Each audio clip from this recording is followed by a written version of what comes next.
Hi, I'm Nicholeen Peck. I'm a self-government expert and I teach parenting and family relationship building all over the world. In this video, we're going to be talking about what is permissive parenting.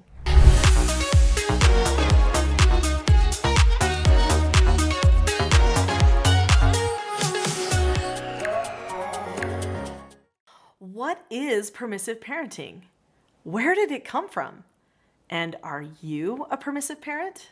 There are multiple different styles of parenting. In fact, I have other videos on this channel that talk about parenting styles. So those might be videos that you want to check out if you're interested in some of the other parenting styles. But in this parenting video, we're going to be talking about permissive parenting. When a parent is permissive, then that usually means that they allow the child to pretty much do whatever they want. They're indulgent. They let the child do whatever feels good, and they focus on being the child's friend. So where did this idea come from? Well, in recent history, it came from a man named Dr. Benjamin Spock. He was considered back in the late 50s and 60s to be a parenting expert. He actually was the father of a very rebellious generation of people, the hippie generation, who pushed against all of their parents. So whether you like hippies or you don't like hippies, or you were a hippie for Halloween one time, just recognize that the characteristic of that generation of children that were raised by parents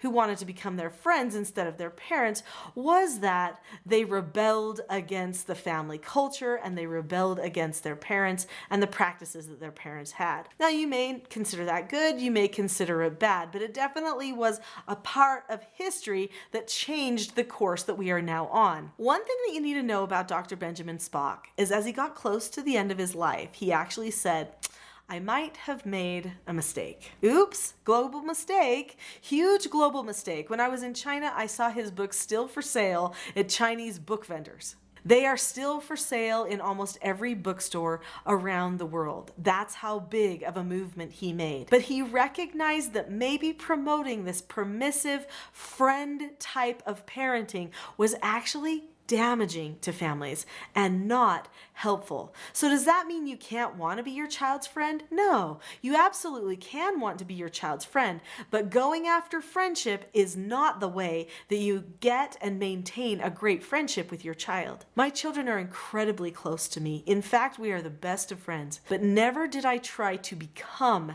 their friend. Instead, I tried to be the very best parent that I could be. I maintained my parental authority and I allowed them to maintain their role as children as well. And there was such a mutual respect that was created in our relationship that we became the best friends for life. That's how you become friends with your children, not by treating them like your neighbor or the person you go out to lunch with, who is a person that you don't necessarily share everything with. So what are the characteristics of permissive parenting? Well, one is you indulge. Anything the child wants, they get, for the most part, so long as you can afford it. So parents are not necessarily the leaders in those homes. The children are the ones that are the leaders, and the parents are the facilitators, the managers, the people who give out money, who drive children different places. In fact, parents who are permissive oftentimes feel like they're chauffeurs and, clothing coordinators and cooks and all of those kinds of things. In fact, they think of parenting as a very demeaning type of a role in their life.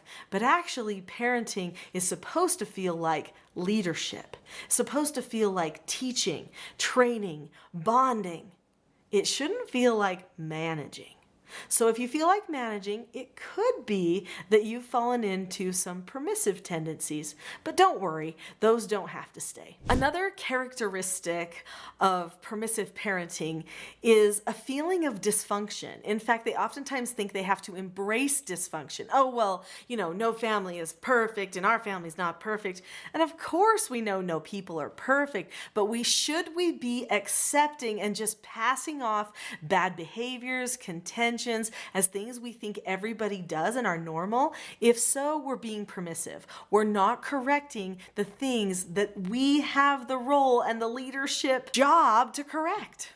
So we're embracing dysfunction if we're permissive. That's another clue. Another characteristic of permissive parenting is the parents often abandon children with big decisions that need to be made, and they haven't given them the proper training. Now, I know those parents, they are so dedicated. Permissive parents, they are giving their all. They're driving everywhere, signing up for all the classes and all the little extra programs and everything that they think extracurricular can benefit their child, so they would never think they're abandoning them. But there is this characteristic that I've noticed that when there's a problem that needs to be solved, they often just push it off on the child. Like, will you solve it? Will you figure it out? Will you figure out where the note is on the piano? Well, you do that. I don't have time to deal with it. Well, why are the parents so stretched thin? Because they're so busy managing. They're making little things for the PTA and all of these different things instead of focusing in on teaching the child how to solve their problems.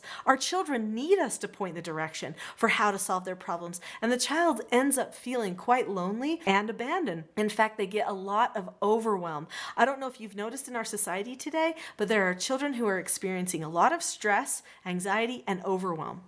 And that has direct links to the fact that the parents aren't doing the teaching for how to solve the problems before the child gets in a situation where they have a problem that needs to be solved. The next characteristic is permissive parents often allow their children to pick their morals. Historically, parents presented children with morals. They said, this is right, this is wrong, this is good, this is bad, this is true, this is false. Now govern yourself accordingly to those morals. But modern parents who practice permissive parenting are saying, well, what do you think is right? Well, what do you think is wrong? Well, do you think that's true? And even though they think it's enlightened to talk to their child in that way, they're not giving the child the direction that they need. Children crave moral absolutes. They want to know what is right, wrong, good, bad, true, false. And it is the parent's job to give that training. In fact, it gives the child a lot of security and maturity to have a firm grip on what their morals are. Don't leave it up to the children. They don't have enough life experience to make those calls. It's up to you. Another characteristic of permissive parenting is all the dialogue relates to the self instead of the family. So everything is like, well, but my child has this genius. My child does this thing. I feel this. I'm overwhelmed. So everybody is feeling something, and all of those feelings that relate to each of the selves have to come up to the surface as the most important thing every day. Well, if you're a manager and a facilitator and everything is about each individual's feelings all the time, you are never going to have a break.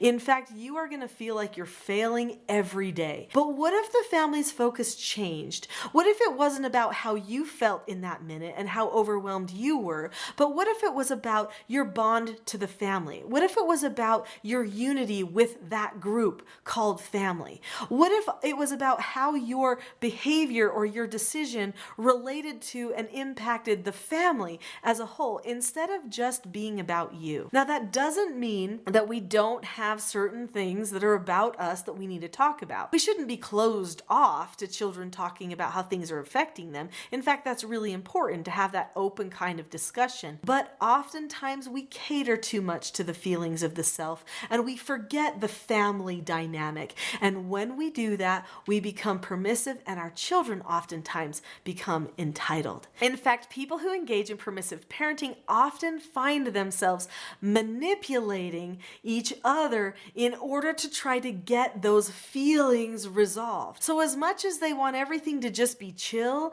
and that's why they pick permissive parenting, they end up starting to manipulate with their emotional needs. So then their home becomes about whose emotional needs take the highest priority in the minute, and then the manipulation creates more dysfunction in the home. Emotions can lead to understanding, but they can also lead to bondage, and we've got to be very careful with how that we use those emotions in our relationships. If you're like me, the first time I started studying the different types of parenting, I realized that I had some permissive tendencies that I was not happy with. In fact, I think I was socially groomed by society to be a little bit more permissive. And once I recognized those tendencies, then I could do something about them. And that's why I started teaching people about how to govern themselves, about the type of parenting, the style of parenting that leads to success, which is a self-government type of parenting. If you've liked this information about